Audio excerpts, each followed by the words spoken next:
দেখছেন মিষ্টির রান্নাঘর। তো আজকে আমি বানাবো গোল্ডেন প্রন ফ্রাই। তো তার জন্য আমি কি করেছি, প্রনটাকে ভালো করে ধুয়ে পরিষ্কার করে নিয়েছি। তারপর আমি এর মধ্যে লেবুর রস বা ভিনিগার, নুন, গোলমরিচের গুঁড়ো, চিলি ফ্লেক্স দিয়ে আমি এটাকে মাখিয়ে কিছুক্ষণ রেখে দিয়েছিলাম 10 মিনিটের মতো।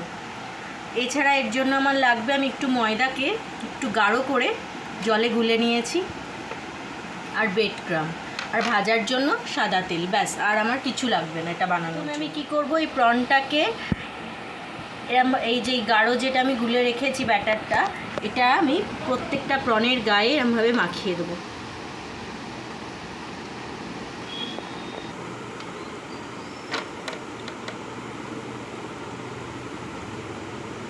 মাখানো হয়ে গেছে। এবার এক একটা প্রনকে আমি এরম ব্রেড ক্রাম্বের মধ্যে দেব আর এটাকে কোট করে নেব।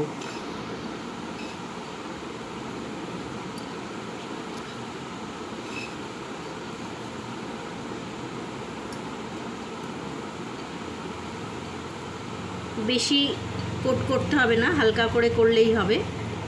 এরমভাবে হালকা হালকা করে আমরা এক একটা প্রনকে এরমভাবে কোট করে নেব।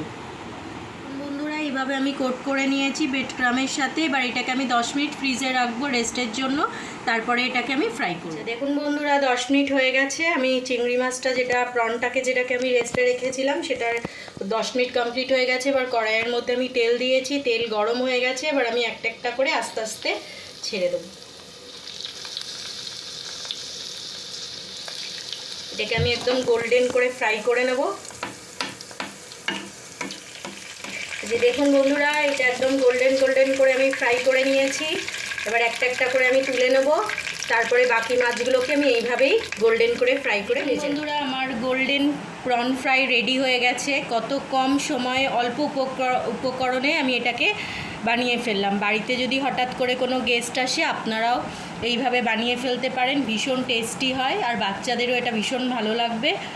আর আপনাদের যদি আমার এই রেসিপিটা ভালো লাগে, প্লিজ কমেন্ট করবেন, শেয়ার করবেন, মিষ্টি রান্নাঘরকে সাবস্ক্রাইব করবেন। ধন্যবাদ।